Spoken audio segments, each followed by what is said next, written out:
सत श्री अकाल, मैं कुलदीप लेके हाजिर हूं प्रोग्राम प्राइम टाइम। सारे ही दर्शकों का बहुत-बहुत स्वागत है। देश की राजधानी दिल्ली के जंतर मंतर ते कॉकरोच जनता पार्टी का अंदोलन अज 33वें दिन विच दाखिल हो गया। नीट पेपर लीक मामले विच केंद्रीय सिक्ख्या मंत्री धर्मेंद्र प्रधान के अस्तीफे की मंग नूं लैके नौजवानों का संघर्ष दिनों दिन तिखा हुंदा जा रहा है। 20 जुलाई के संसद मार्च दौरान हुई झड़प दे विच प्रदर्शनकारी और सुरक्षा कर्मी जख्मी हुए। इस तो बाद दिल्ली पुलिस ने 10 FIR दर्ज कीतियां ने, जबकि सुरक्षा के मद्देनजर 2000 वाधू CRPF जवानों नूं एयरलिफ्ट करके दिल्ली बुलाया गया। दूजे पासे नौजवानों ते होए लाठीचार्ज के खिलाफ पाई गई पटीशन ते सुप्रीम कोर्ट ने सुनवाई करन तो साफ मना करता ते टिप्पणी की है कि अदालत नूं इस विच ना घसीटो ते साडा समा बर्बाद ना करो। संसद विच भी इस मुद्दे ते विरोधियों दे वल्लों भारी हंगामा देखण नूं मिलिया है। देखो साडी खास रिपोर्ट। दिल्ली दे जंतर मंतर ते कॉकरोच जनता पार्टी दा प्रदर्शन लगातार जारी है। प्रदर्शन अज 33वें दिन विच दाखिल हो गया। देश भर चों वड्डी गिणती विच पहुंचे नौजवान जंतर मंतर ते डटे हुए ने ते इह प्रदर्शन दिनों दिन होर भी वड्डा हुंदा जा रहा है। CJP ने सरकार नूं चेतावनी दी है कि जदों तक केंद्रीय सिक्ख्या मंत्री धर्मेंद्र प्रधान अस्तीफा नहीं दिंदे, अंदोलनकारी जंतर मंतर नहीं छड्डणगे। कॉकरोच जनता पार्टी के बुलारे आशुतोष रंका ने दावा किया है कि 20 जुलाई तक सिर्फ एक ट्रेलर सी, मंगा ना मनिया गईयां तां लखां नौजवान दिल्ली वाल कूच करनगे। ये सरकार जो इतनी अकड़ में रहती है, जो 30 दिन से हमको कॉकरोच बोल रही थी, एंटी नेशनल बोल रही थी, टेररिस्ट बोल रही थी, वायरस बोल रही थी, उस सरकार को हमने झुकाया और सरकार ने बोला प्लीज आकर हमसे बात करें। अब तीसरी और सबसे जरूरी चीज जिसके लिए हम लोग यहाँ पर बैठे हैं, धर्मेंद्र प्रधान का इस्तीफा देगा तो देगा ही देगा, उसके दिए बिना यहाँ से हिलेंगे नहीं हम लोग। तो जब तक ये तीसरी जीत नहीं मिल जाती, हमें जंतर मंतर से हिलना नहीं। 20 जुलाई नूं संसद मार्च दौरान हुई हिंसा मामले च दिल्ली पुलिस ने वख-वख थाणिਆਂ च कुल 10 FIR दर्ज कीतियां ने। हालात नूं वेखदिआं केंद्र सरकार ने कोलकाता तो CRPF ਦੀਆਂ 20 वाधू कंपनियां यानी कि लगभग 2000 जवानां नूं दिल्ली एयरलिफ्ट कीता है ते कंपनियां पहला ही तैनात ने। सरकार ਵੱਲੋਂ प्रदर्शन वाली थां उत्ते जाण वाले नौजवानां नूं रोकण लई सख्त कदम चुके जा रहे ने। DMRC Delhi metro rail corporation ने जनपथ, राजीव चौक, पटेल चौक ਅਤੇ सेंट्रल ਸਕੱਤਰੇਤ सने मैट्रो स्टेशनां दे गेट यात्रियों ਲਈ बंद कर दिते ने। कुल 16 मैट्रो स्टेशनां ते सख्ती की गई है तां जो प्रदर्शनकारी होर गिणती च जंतर मंतर ना पहुंच सकण। हालांकि बेशक सरकार ने कॉकरोच जनता पार्टी नूं गलबात दा सद्दा दिता है, पर पार्टी दा कहना है कि जे सरकार ने गल करनी है तां खुद जंतर मंतर ते आउण। हालांकि मंत्रियों की सुरक्षा प्रोटोकॉल नूं ध्यान च रखदे CJP ने जंतर मंतर के आस-पास मुलाकात की गल कही है। देखिए, आज सुबह फिर से पुलिस वाले हम लोगों के पास रीच आउट किया। उन लोगों ने बोला कि JP नड्डा जी हम लोगों से बात करना चाह रहे थे, तो उनके घर बुला रहे। हमने सरासर मना कर दिया कि हम लोग किसी के घर नहीं जा रहे, हम लोग किसी के ऑफिस नहीं जाएंगे। जनता का दरबार यहाँ लगा हुआ है, जनता के बीच आना चाहिए मिनिस्टर्स को। अगर उनको बात करनी है तो बातचीत जंतर मंतर पे होगी, लेकिन हम भी पढ़े लिखे लोग हैं, तो हम लोगों ने सोचा कि अगर उनको डर है कि यहाँ पे कोई सिक्योरिटी सिचुएशन हो जाए, तो इससे कोई न्यूट्रल प्लेस जंतर मंतर के आसपास में हम लोग मिल सकते हैं। केंद्रीय सिक्ख्या मंत्री धर्मेंद्र प्रधान के अस्तीफे की मंग कर रहे विद्यार्थियों ते होए लाठीचार्ज का मुद्दा हुण देश की सब तो वड्डी अदालत सुप्रीम कोर्ट विच भी पहुंच गया है। सुप्रीम कोर्ट ने बुधवार को पुलिस कार्रवाई खिलाफ पाई की पटीशन ते तुरंत सुनवाई करन तो साफ मना कर दिता है। सुनवाई दौरान जदों वकील ने पुलिस की बेरहमी दे वीडियो सबूत होने का हवाला दिंदियां केस नूं अगले ही दिन सुनन की अपील की तां चीफ जस्टिस ने सख्त रुख अपनाया। CJI ने स्पष्ट शब्दां च कहा कि सानू वीडियोस विच कोई दिलचस्पी नहीं है, साडे कोल ये सब कुछ देखण दा समा नहीं। जदों वकील ने बार-बार विद्यार्थियों की कुटमार का जिक्र किया तां अदालत ने कहा कि साडा समा बर्बाद ना करो। हमने honourable chief justice of India से रिक्वेस्ट किया कि मेरा शॉर्ट ऑब्जर्वेशन की रिक्वायर्ड है लॉर्डशिप, और बच्चे पीसफुली तरीके से प्रोटेस्ट कर रहे हैं। पर सवाल यह उठता है कि जिस प्रकार से उस पीसफुली प्रोटेस्ट को दबाने के लिए विभिन्न प्रकार के जो पेपर लीक के मामले आज देश में चल रहे हैं, उसको प्रमोट करने के लिए जिस प्रकार से दिल्ली पुलिस ने बर्बरतापूर्ण बच्चों पर लाठीचार्ज किया है, जिस प्रकार से टीयर गैसेस छोड़ी गई है, जिस प्रकार से अनएथराइज्ड तरीके से विदाउट यूनिफॉर्म, विदाउट बैच वाले बच्चों को वहां पर यूज करके और बच्चों के साथ में लाठीचार्ज जो कराया गया है वो भारत देश के संविधान की पूरी तरीके से खिलाफ है। अब हमारी प्रेयर क्या क्या है? हमने यह बोला है कि बच्चों के 3 बड़ी छोटी प्रेयर हैं। पहला कि एनटीए का जो एग्जामिनेशन अभी कंडक्ट करा रही नीट का, वो फ्री और फेयर तरीके से नहीं हो रहा है, जो लॉर्डशिप भी जानते हैं, बहुत सारी पिटीशन उनके पोर्टल में पेंडिंग भी है। दूसरा, इसी के साथ में भारत सरकार से मैंने कोर्ट से यह भी मैंने रिक्वेस्ट किया कि एनटीए नामक जो एजेंसी है उसको डिसॉल्व कर दिया जाए। यही दूसरी उनकी रिक्वेस्ट है, और तो कुछ ज्यादा वो मार नहीं रहे कि कुछ लंबा चौड़ा है। इसमें कोर्ट ने बोला कि हम इसको नहीं सुनेंगे और हमें अभी इसमें कोई इंटरेस्ट हम नहीं ले रहे हैं। ਕਾਕਰੋਚ ਜਨਤਾ ਪਾਰਟੀ ਜੰਤਰ ਮੰਤਰ ਉੱਤੇ ਆਪਣੀ ਆਵਾਜ਼ ਬੁਲੰਦ ਕਰ ਰਹੀ ਹੈ ਤਾਂ ਉੱਥੇ ਹੀ ਇਸ ਦੀ ਗੂੰਜ ਸੰਸਦ ਦੇ ਮਾਨਸੂਨ ਸੈਸ਼ਨ ਵਿੱਚ ਵੀ ਸੁਣਾਈ ਦਿੱਤੀ। ਰਾਹੁਲ ਗਾਂਧੀ ਅਤੇ ਪ੍ਰਿਯੰਕਾ ਗਾਂਧੀ ਸਣੇ ਵਿਰੋਧੀ ਧਿਰ ਦੇ ਆਗੂ ਕਾਲੇ ਕੱਪੜੇ ਪਾ ਕੇ ਸੰਸਦ ਪਹੁੰਚੇ। ਸੰਸਦ ਦੇ ਮਾਨਸੂਨ ਸੈਸ਼ਨ ਦੌਰਾਨ ਬੁੱਧਵਾਰ ਨੂੰ ਵਿਰੋਧੀ ਧਿਰ ਨੇ ਕਾਕਰੋਚ ਜਨਤਾ ਪਾਰਟੀ ਦੇ ਸਮਰਥਕਾਂ ਤੇ ਪੁਲਿਸ ਕਾਰਵਾਈ ਦੇ ਮੁੱਦੇ ਤੇ ਭਾਰੀ ਹੰਗਾਮਾ ਕੀਤਾ ਹੈ। ਸਮਾਜਵਾਦੀ ਪਾਰਟੀ ਦੇ ਮੁਖੀ ਅਖਿਲੇਸ਼ ਯਾਦਵ ਨੇ ਲੋਕ ਸਭਾ 'ਚ ਸਵਾਲ ਚੁੱਕਦਿਆਂ ਪੁੱਛਿਆ ਕਿ ਪੁਲਿਸ ਨੂੰ ਧੀਆਂ ਦੇ ਕੱਪੜੇ ਪਾੜਨ ਦਾ ਅਧਿਕਾਰ ਕਿਸ ਨੇ ਦਿੱਤਾ ਹੈ। ਲੋਕ ਸਭਾ 'ਚ ਕਾਂਗਰਸ ਸੰਸਦ ਮੈਂਬਰ ਕੇਸੀ ਵੇਣੁਗੋਪਾਲ ਨੇ ਕਿਹਾ ਕਿ ਵਿਰੋਧੀ ਧਿਰ ਦੀ ਮੰਗ ਬਿਲਕੁਲ ਸਪਸ਼ਟ ਹੈ ਕਿ ਕੇਂਦਰੀ ਸਿੱਖਿਆ ਮੰਤਰੀ ਧਰਮੇਂਦਰ ਪ੍ਰਧਾਨ ਤੁਰੰਤ ਅਸਤੀਫਾ ਦੇਣ।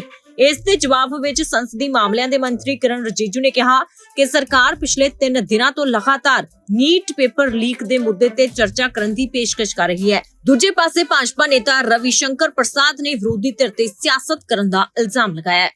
विपक्ष और छात्र नौजवानों की लगभग मांग एक है कि इस्तीफा हो और उसके बाद बातचीत हो, उनकी मांगे मानी जाएं। युवा छात्र नौजवान जो इतने दिनों से मांग कर रहे हैं, पेपर लीक कोई एक परीक्षा का सवाल नहीं है। पेपर लीक 150 से ज्यादा हुए हैं और यूपी में 20 से ज्यादा हुए हैं। तो सोचिए कितना छात्र नौजवान और उनका परिवार उससे परेशान है, पीड़ित है, दुखी है, और आप नौकरी रोजगार नहीं दे रहे हैं। आप लोकसभा के बाहर आकर के बड़ी बड़ी बात करते हैं युवाओं की, छात्रों की, नई पीढ़ी की, विकसित भारत की, अमृतकाल की। सदन के अंदर क्यों नहीं? तो इस्तीफा हो और उसके बाद बहस हो। तो छात्र अपने आप आ रहे हैं, उन छात्रों की बात करना चाहते हैं। और क्या व्यवहार किया है सरकार ने? उनके कपड़े फाड़ दिए, हाथ तोड़ दिए, सर पे मारा, कई लोग घायल हैं, कई लोग इलाज कराने नहीं आए, एडमिट थे अस्पताल में, उन्हें डिस्चार्ज कर दिया गया। और जब राहुल गांधी जी और हम और तमाम सांसद वहां गए, या कपड़े नहीं फाड़े गए, या कपड़े नहीं पकड़े गए? ये व्यवहार पुलिस ने कब करना शुरू कर दिया, वो भी लीडर्स के साथ? यूपी में तो अभी जानकारी मिली है, कोई नेता नहीं बचा जिसका कपड़ा ना फाड़ दिया हो पुलिस को। ये पुलिस को ट्रेनिंग कौन दे रहा है? ये पुलिस का काम कब से शुरू हुआ है कि आपके कपड़े फाड़ करके आपको अपमानित करें? क्या मेरे कपड़े नहीं फाड़े या पकड़ने की कोशिश नहीं की? क्या राहुल जी के टी शर्ट या कपड़े नहीं पकड़े? ये ट्रेनिंग कहां से दी है? ये पुलिस को ट्रेनिंग कहां से दी गई है? बड़ा मुद्दा क्या है, इस्तीफा या जो ब्रुटैलिटी की बात कर रहे हैं? बड़ा मुद्दा नंबर 1 इस्तीफा, नंबर 2 जो बच्चे छात्र नौजवानों की मांगे हैं, तीसरा जो उनके साथ व्यवहार हुआ है बच्चों के साथ। तो नहीं अगर होगा तो जो चल रहा है वही चलेगा, और क्या हम कर सकते हैं? सरकार ने आज पार्लियामेंट सदन में कह दिया कि नीट एग्जाम का पेपर लीक का मामला और उससे जुड़े हुए जो भी संबंधित मामले हैं उस पे पूरी तरह से चर्चा करने के लिए तैयार है। आपको क्या लगता है कि ये लोकतंत्र हमारा बच रहा है? क्या लगता है आपको? हमारे साथ जो हुआ वो इररिलेवेंट है। हम स्टूडेंट्स के साथ हैं और उनकी आवाज उठा रहे हैं। स्टूडेंट्स के साथ जो हुआ वो आप ही बताइए, सही है कि गलत है? बच्चे हैं सारे, प्रोटेस्ट कर रहे हैं, कोई ऐसे वैसे प्रोटेस्ट नहीं है, जेन्युइन इशू है, जेन्युइन प्रॉब्लम है। सारे इस देश के सारे माँ बाप जानते हैं, इस देश के सारे स्टूडेंट्स जानते हैं। हमारा प्रोटेस्ट अलोकतांत्रिक है। लोकतंत्र में सबसे बड़ी चीज क्या होती है? फ्रीडम ऑफ एक्सप्रेशन और right to protest, peaceful protest. इसमें कुछ अलोकतांत्रिक बात नहीं है। अलोकतांत्रिक ये है जो यहाँ इस सदन में हो रहा है, जो सड़कों पे हो रहा है। सदन में आप चर्चा नहीं करते, एलओपी को बोलने नहीं देते, ऑपोजिशन लीडर्स को बोलने नहीं देते, वो बोलने के लिए उठते हैं, आप चुप कर लेते हो। स्पीकर साहब खुद कह रहे हैं कि मुझे सरकार से पूछना है कि आप लोग डिस्कस कर सकते हो कि नहीं। ये क्या है? ये लोकतंत्र बचा ही नहीं है, सिर्फ आप ही पूछ रहे हैं मैडम ये क्वेश्चन। पूरा देश जान रहा है कि कोई लोकतंत्र बचा नहीं है इस देश में। देखिए, सवाल बच्चों से नहीं है, ये सभी हम लोग के बच्चे हैं। सवाल है उन बच्चों के पीछे अपनी राजनीति चमकाने वाले नेताओं के बारे में, जिनको जनता बार बार वोट में रिजेक्ट करती है और आगे भी करेगी। कृपया करके वो बच्चों के कंधों से अपनी राजनीति नहीं चमकाए। विरोध प्रदर्शन यह गंभीर चिंता का विषय है। और यह अत्यंत दुर्भाग्यपूर्ण है कि हमारे देश के छात्रों और नौजवानों को कुछ लोग अपने राजनीतिक स्वार्थों की पूर्ति के लिए एक राजनीतिक औजार के रूप में इस्तेमाल करने का प्रयास कर रहे हैं। प्रधानमंत्री मोदी जी के नेतृत्व में हमारी सरकार विद्यार्थियों और नौजवानों की आकांक्षाओं को पूरा करने और उनके कल्याण के प्रति पूरी तरह से प्रतिबद्ध है और हमारे छात्रों की हर चिंता को सुनना और उसका समाधान करना यह हम सबकी जिम्मेदारी है। हम इस बात के लिए भी पूरी तरह से प्रतिबद्ध हैं कि किसी भी व्यक्ति, विशेषकर हमारे छात्रों और नौजवानों के साथ किसी भी प्रकार का अन्याय न हो और विपक्ष के कुछ नेताओं द्वारा मैन्युफैक्चर्ड एक सेंस ऑफ एंगर, आक्रोश लोगों के अंदर केवल जनता, विशेषकर बच्चों के नौजवानों को भ्रमित करने और गुमराह करने का मैं मानता हूं कि यह असफल प्रयास है।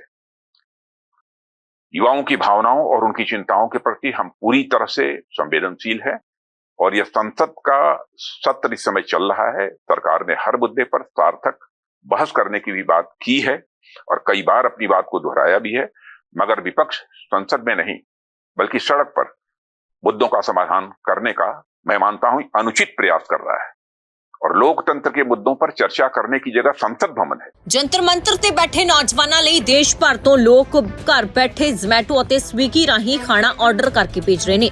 ਹਾਲਾਂਕਿ ਸੀਜੇਪੀ ਨੇ ਲੋਕਾਂ ਦੇ ਇਸ ਸਮਰਥਨ ਦਾ ਧੰਨਵਾਦ ਕਰਦਿਆਂ ਅਪੀਲ ਕੀਤੀ ਹੈ ਕਿ ਫਿਲਹਾਲ ਹੋਰ ਖਾਣਾ ਨਾ ਭੇਜਿਆ ਜਾਵੇ ਕਿਉਂਕਿ ਲੋੜੀਂਦਾ ਸਮਾਨ ਪੂਰਾ ਹੋ ਚੁੱਕਾ ਹੈ। ऑर्डर लेके आउट ऑफ इंडिया से ऑर्डर किए गए हैं तो बोले कि जंतर मंतर जाके भाइयों को दे दो।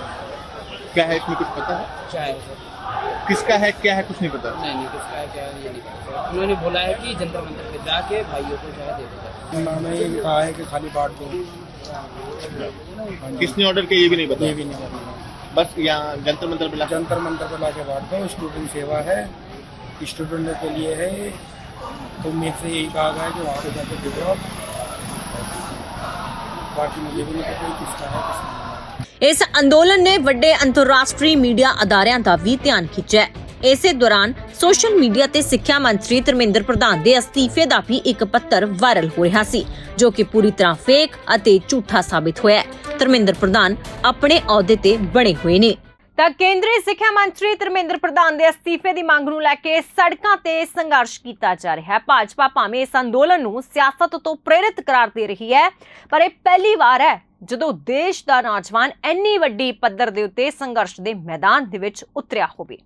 ਇਹ ਤਾਂ ਆਉਣ ਵਾਲਾ ਸਮਾਂ ਹੀ ਦੱਸੇਗਾ ਕਿ ਕੇਂਦਰ ਸਰਕਾਰ ਨੌਜਵਾਨਾਂ ਦੀ ਮੰਗ ਨੂੰ ਪੂਰਾ ਕਰਦੀ ਹੈ ਜਾਂ ਫਿਰ ਸੰਘਰਸ਼ ਕੀ ਰੂਪ ਧਾਰਨ ਕਰਦਾ ਹੈ। ਇਸ ਅੰਦੋਲਨ ਉੱਤੇ ਦੇਸ਼ ਵਿਦੇਸ਼ ਦੀਆਂ ਨਜ਼ਰਾਂ ਟਿਕੀਆਂ ਹੋਈਆਂ ਨੇ। ਮੈਨੂੰ ਇਹਨਾਂ ਸਾਜ਼ਿਸ਼ੀ ਹੁਕਮਰਾਨਾਂ ਦੀ ਰਾਜਨੀਤੀ ਤੋਂ ਮੁਕਤ ਕਰ ਦਿਵੋ। ਇਹ ਸ਼ਬਦ ਕਿਸੇ ਆਮ ਕੈਦੀ ਦੇ ਨਹੀਂ ਸਗੋਂ ਪੰਜਾਬ ਦੇ ਸਾਬਕਾ ਮੁੱਖ ਮੰਤਰੀ ਬੇਅੰਤ ਸਿੰਘ ਕਤਲ ਕੇਸ 'ਚ ਫਾਂਸੀ ਦੀ ਸਜ਼ਾ ਕੱਟ ਰਹੇ ਬਲਵੰਤ ਸਿੰਘ ਰਾਜਵਾਣਾ ਦੇ ਨੇ। ਪਟਿਆਲਾ ਦੀ ਕੇਂਦਰੀ ਜੇਲ੍ਹ ਦੀਆਂ ਸਲਾਖਾਂ ਪਿੱਛੇੋਂ ਆਈ ਇੱਕ ਚਿੱਠੀ ਨੇ ਅੱਜ ਪੰਜਾਬ ਦੀ ਸਿਆਸਤ ਅਤੇ ਧਾਰਮਿਕ ਹਲਕਿਆਂ ਦੇ ਵਿੱਚ ਮੁੜ ਤੋਂ ਹਲਚਲ ਤੇਜ਼ ਕਰ ਦਿੱਤੀ ਹੈ।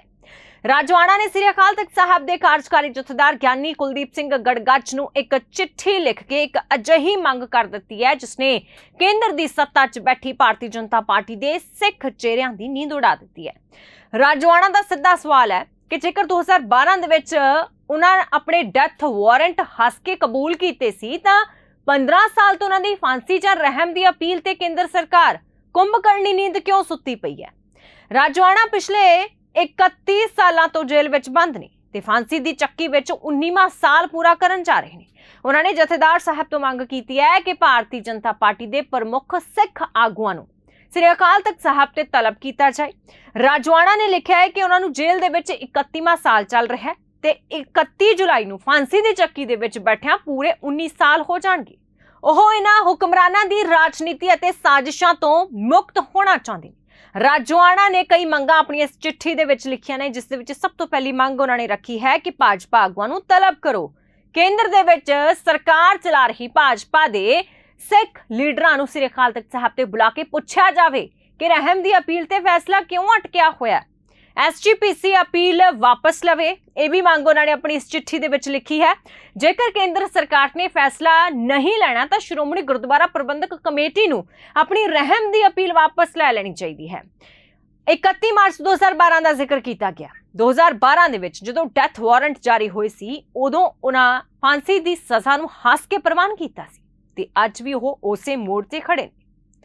ਤੇ ਆਓ ਹੁਣ ਤੁਹਾਨੂੰ ਦੱਸਦੇ ਹਾਂ ਕਿ इस पूरे मामले का इतिहास और पिछोकड़ की है। ग्राफिक जरिए तुहानूं समझाउण दी कोशिश करते हैं।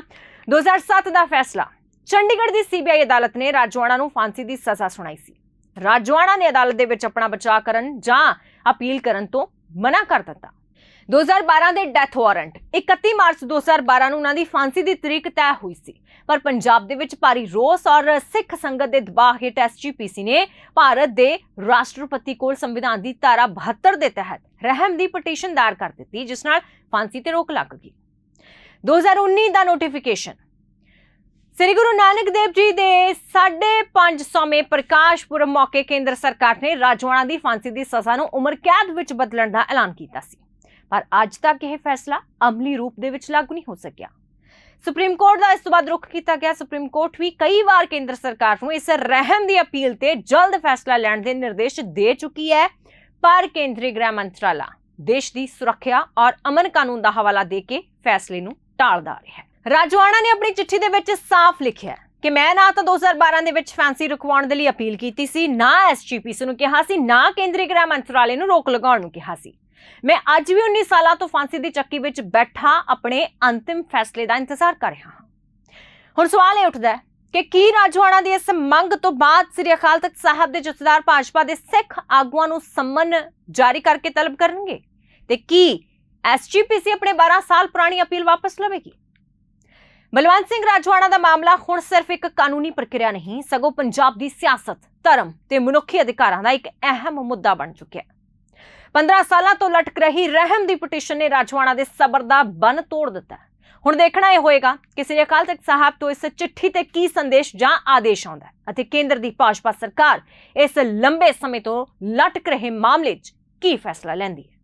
ते हुण गल करांगे आर्टिफिशियल इंटैलीजेंस यानी कि AI, एक अजिही टैक्नोलॉजी जिसने पूरी दुनिया की रफ्तार बदल दी है। हुण पंजाब के सरकारी स्कूलों के बच्चे भी सिर्फ कलम कॉपी तक ही सीमित नहीं रहणगे, सगों चीन और दक्षिणी कोरिया वर्गे विकसित देशों के बच्चों वांग प्राइमरी पद्धर तो ही AI की पढ़ाई करनगे। पंजाब के सिक्ख्या मंत्री हरजोत सिंह बैंस ने ऐलान किया है कि वीरवार तो पहली तो लैके 12वीं जमात तक AI नूं एक मुख विषय वजों लागू किया जा रहा है। अगले 15 दिनों के विच नवीं किताबां वंडियां जाणगियां ते हर 6 महीने बाद सिलेबस भी अपडेट होएगा। पर सवाल ये उठता है कि की पंजाब के सरकारी स्कूलों को AI पढ़ाउण दे लई इंफ्रास्ट्रक्चर और ट्रेंड अध्यापक मौजूद ने? पंजाब सरकार ने सूबे की सिक्ख्या प्रणाली विच एक वड्डा तजर्बा करन दा फैसला किया। सिक्ख्या मंत्री हरजोत सिंह बैंस के मुताबिक पहली तो 5वीं जमात तक के बच्चों को AI की जिम्मेवार वरतों बारे सिखाया जाएगा, जबकि 6वीं तो 12वीं जमात तक फाउंडेशन, AI कोडिंग, इनोवेशन और इसकी व्यवहारिक वरतों ते जोर दिता जाएगा। कोर्स पूरा करन ते बच्चों को सर्टिफिकेट भी मिलणगे तां जो भविख दे विच उच्च सिक्ख्या और रोजगार के नवे मौके मिल सकन। हिस्ट्री क्रिएट करन जा रहा, we are the first state जो AI नू एज मेन सबजैक्ट इंट्रोड्यूस करन जा रहे हैं। देश की किसी भी state they which artificial intelligence core subject नहीं है, वो एक ऑप्शनल सबजैक्ट है, वोकेशनल सबजैक्ट है, पर पंजाब एक पहला सूबा है जिसने मेन सबजैक्ट कर दिता।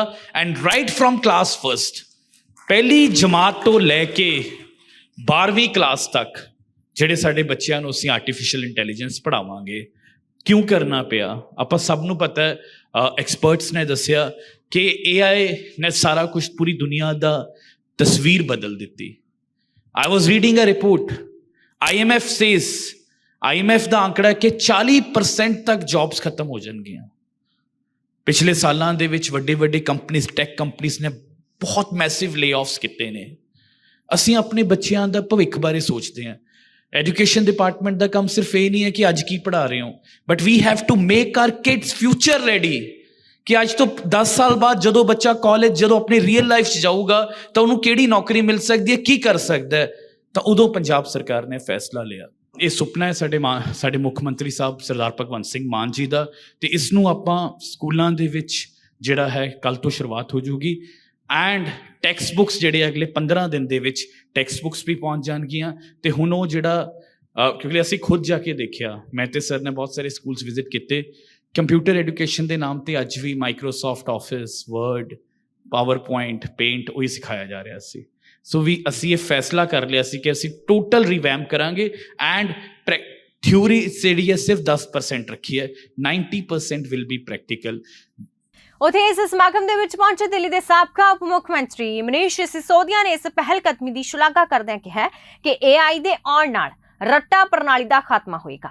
ਉਹਨਾਂ ਇਹ ਵੀ ਸੁਝਾਅ ਦਿੱਤਾ ਕਿ AI ਦੀ ਵਰਤੋਂ ਪ੍ਰੀਖਿਆ ਪ੍ਰਣਾਲੀ ਨੂੰ ਪਾਰਦਰਸ਼ੀ ਬਣਾਉਣ ਔਰ ਦੇਸ਼ ਭਰ ਦੇ ਵਿੱਚ ਹੋਣ ਵਾਲੇ ਪੇਪਰ ਲੀਕ ਵਰਗੇ ਘੁਟਾਲਿਆਂ ਨੂੰ रोकने ਦੇ ਲਈ भी की जानी चाहिए। एजुकेशन को लेकर 2 मॉडल चल रहे हैं। एक मॉडल है जिसमें नकल करा के, जिसमें पेपर लीक करके, जिसमें एजुकेशन मांग रहे बच्चों के ऊपर लाठियां बरसा के, उनके सर फोड़ के, उनके पैर तोड़ के, उनको फ्रैक्चर करके, मासूम बच्चों को जो बैग लेके प्रदर्शन में जाते हैं एजुकेशन मांगने के लिए, उनको उनके भविष्य को बर्बाद किया जाए। ये मॉडल पेपर चोर पार्टी का मॉडल है। दूसरा मॉडल आम आदमी पार्टी का, केजरीवाल जी का, भगवंत मान जी का मॉडल है, जिसमें आने वाले समय की एजुकेशन को हर बच्चे को उपलब्ध कराया जा रहा है। और आज पंजाब सरकार में एक बहुत ऐतिहासिक क्रांतिकारी काम हुआ है। ये पूरे पंजाब के सभी, पंजाब एजुकेशन बोर्ड के सभी बच्चों के लिए AI इन एजुकेशन कार्यक्रम लॉन्च किया है। ये कार्यक्रम किसी सेलेक्टिव बच्चे को या किसी ऑप्शनल बच्चे के लिए नहीं है कि कोई चाहे तो AI पढ़ ले। हर बच्चे को पहली क्लास से लेके 12वीं क्लास तक के हर बच्चे को पाठ्यक्रम में compulsory AI as a subject पढ़ाया जाएगा। ये पूरे देश में कहीं भी नहीं है। CBSE भी इसको ऑप्शनल सब्जेक्ट लेके चलती है, बाकी राज्यों में तो अभी बहुत दूर है सरकारी स्कूलों में। लेकिन आज पंजाब सरकार ने देश के इतिहास में सबसे क्रांतिकारी कदम उठाते हुए हर बच्चे के लिए AI एजुकेशन लेना कंपलसरी कर दिया है। इसी साल से ये कंपलसरी हो जाएगा। पंजाब सरकार इस तो पहला स्कूल ऑफ एमिनेंस की शुरुआत कर चुकी है ते अध्यापकों ਨੂੰ ਸਿਖਲਾਈ ਦੇ ਲਈ ਸਿੰਗਾਪੁਰ ਔਰ ਫਿਨਲੈਂਡ ਵੀ ਭੇਜਿਆ ਗਿਆ। ਚੀਨ ਨੇ 2018 ਦੇ ਵਿੱਚ ਪ੍ਰਾਇਮਰੀ ਸਕੂਲਾਂ ਦੇ ਵਿੱਚ AI ਸ਼ੁਰੂ ਕੀਤਾ ਸੀ।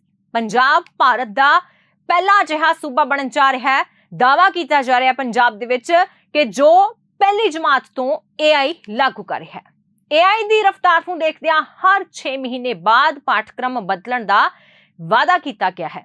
ਹਾਲਾਂਕਿ ਇਸ ਅੰਤਰਰਾਸ਼ਟਰੀ ਪੱਧਰ ਦੀ ਯੋਜਨਾ ਨੂੰ ਜ਼ਮੀਨ ਤੇ ਲਾਗੂ ਕਰਨ ਦੇ ਲਈ ਸਰਕਾਰ ਅੱਗੇ ਬਹੁਤ ਵੱਡੀਆਂ ਚੁਣੌਤੀਆਂ ਵੀ ਨੇ। ਇਨਫਰਾਸਟ੍ਰਕਚਰ ਦੀ ਘਾਟ। ਪੰਜਾਬ ਦੇ ਕਈ ਸਰਕਾਰੀ ਸਕੂਲਾਂ ਦੇ ਵਿੱਚ ਅਜੇ ਵੀ high speed internet, smart board ਔਰ ਆਧੁਨਿਕ ਕੰਪਿਊਟਰ ਦੀ ਘਾਟ ਹੈ। ਅਧਿਆਪਕਾਂ ਦੀ ਟ੍ਰੇਨਿੰਗ। AI ਵਰਗੇ ਜਟਿਲ ਵਿਸ਼ੇ ਨੂੰ ਪਹਿਲੀ ਤੋਂ 5ਵੀਂ ਜਮਾਤ ਦੇ ਬੱਚਿਆਂ ਨੂੰ ਪੜ੍ਹਾਉਣ ਦੇ ਲਈ ਪ੍ਰਾਇਮਰੀ ਅਧਿਆਪਕਾਂ ਨੂੰ ਵਿਸ਼ੇਸ਼ ਟ੍ਰੇਨਿੰਗ ਦੇਣਾ ਇੱਕ ਬਹੁਤ ਵੱਡਾ ਕੰਮ ਹੋਏਗਾ।